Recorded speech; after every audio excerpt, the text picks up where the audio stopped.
Welcome to the Salmon Runs YouTube. Enjoy the video. You start by confirming power and driver readiness. First, check the power supply wattage and that the correct PCIe connectors are present. This prevents brownouts or damage. Once verified, download the latest GPU drivers and run the in safe mode to remove old drivers. This reduces conflicts.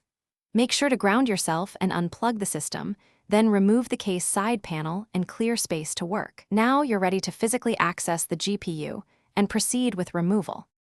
You'll remove the old card and install the new one carefully.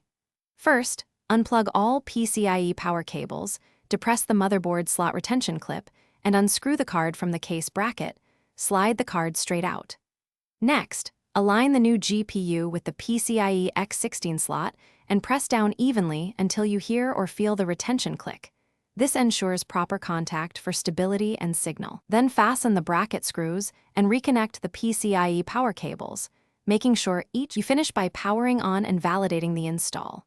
Boot into BIOS to confirm the board recognizes the new GPU and that PCIe slot settings are optimal. Save and continue to the OS.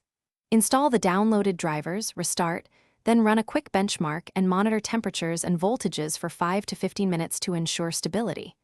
If you encounter artifacts, no display, or crashes, power down, reseat the card. Recheck all power connectors, and try another slot or PSU to isolate the problem.